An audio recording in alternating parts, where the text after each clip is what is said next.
سے لے کر 1947 تک ایسی حکومت کا مقابلہ کیا ہے جس حکومت میں جو ہے سورج نہیں چھپتا تھا. وہ انگریز کی حکومت تھی. ہم نے ان کو مقابلہ کیا اور انہوں نے یہاں تک کیا کہ سارے لا ختم کر دیے تھے اور وہ جس کو چاہتے تھے انگاروں پر لٹا دیا کرتے تھے, جس کو چاہتے تھے وہ سولی چڑھا دیا کرتے تھے اور درختوں میں پھندے لٹکا کر علماء کو قتل کر دیا کرتے تھے. ایک ایک رات میں دہلی کے چاندنی چوک سے لے کر پشاور کے بازار تک شیر شاہ سوری مارگ پر 55,000 علماء کی لاشیں لٹکائی گئی. لیکن ہم نے ہمیشہ اپنے موت کو گلے لگایا ہے اور مسلمان کی زندگی موت سے شروع ہوتی ہے. زندگی اس کی کوئی دنیا کی زندگی یہ تو ایک عبرت کی جگہ ہے, آزمائش کی جگہ ہے. جگہ جی لگانے کی دنیا نہیں ہے, جگہ جی لگانے کی دنیا نہیں ہے, یہ عبرت کی جا ہے, تماشا نہیں. بے شک. اس لیے دوستو عزیز و بزرگوں, حالات بگڑے چاہے سدھرے, ہمیں ثابت قدم رہنا ہے انشاءاللہ. جس طریقے سے اس ملک کی خاطر ہم نے خون بہایا, اس ملک کو گوروں کے چنگل سے آزاد کرایا. میرے دوستو اگر کوئی طاقت اسی طریقے سے اس ملک کو بانٹنے کی, اس ملک کو مٹانے کی, اس ملک کے قانون کو پامال کرنے کی کوشش کرے گی, ہم آج بھی ان کے خلاف سینہ سپر ہونے کے لیے تیار ہیں انشاءاللہ. ہم ہندوستان کے قانون کو مٹنے نہیں دیں گے. آج دنیا سمجھ رہی ہے کہ یہ قانون مسلمانوں کے خلاف ہے. نہیں, ہرگز یہ مسلمانوں کے خلاف قانون نہیں ہے, بلکہ یہ ہر ہندوستانی کے خلاف ہے.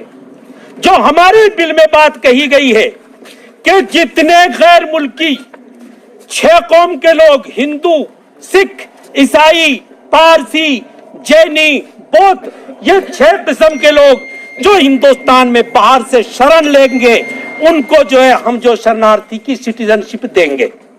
دوستو عزیز و بزرگوں, اگر کوئی ہم سمجھتے ہیں کہ ہندوستان کا ہندو بھی ہندوستانی ہے, ہندوستان کا مسلمان بھی ہندوستانی ہے, اب جب وہ ہندوستان کا ہندو اپنے کاغذات پورے نہیں کرے گا اور ہندوستان کی اپنی سٹیزن شپ ثابت نہیں کرے گا تو مجبور ہو کر اسے ایپلیکیشن لگانی پڑے گی کہ میں ہندوستانی نہیں ہوں, میں گھسپیٹھی ہوں, اس لیے مجھے جو ہے سٹیزن شپ دی جائے. یعنی کہ ہندوستانی کو گھسپیٹھی بننا پڑے گا. یہ ہندوؤں کے خلاف بھی قانون ہے, ہندوستان کے لا کے خلاف بھی قانون ہے, ہندوستان کے جو فاؤنڈیشن لا ہے اس کے بھی خلاف یہ قانون ہے.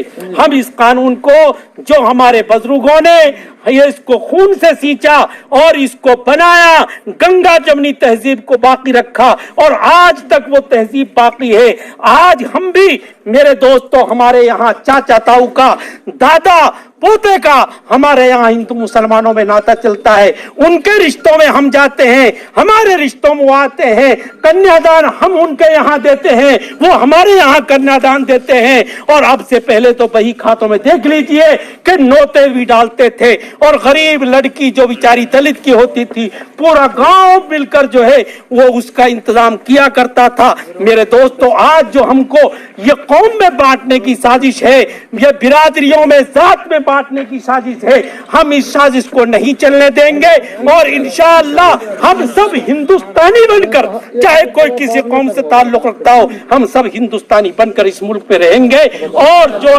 ہمارے ملک کو بگاڑنے کی, بانٹنے کی کوشش کرے گی, ہم اس حکومت کے خلاف سب ہندوستانی مل کر, مسلمان ہی نہیں, آج بھی ہمارے اس میں 36 برادری کے لوگ موجود ہیں. بالکل, یہ مسلمانوں کا پردرشن نہیں ہے, آج بھی 36 برادری کے لوگ موجود ہیں. ہم سب ہندوستانی مل کر اس قانون کا بائیکاٹ کریں گے اور اس کے خلاف سڑکوں پر اترنے کی ضرورت پڑی اور کچھ کرنے کی ضرورت پڑی تو ہم سب کچھ کے لیے تیار ہیں. شانتی کے ساتھ کام کرنا ہے. وآخر دعوانا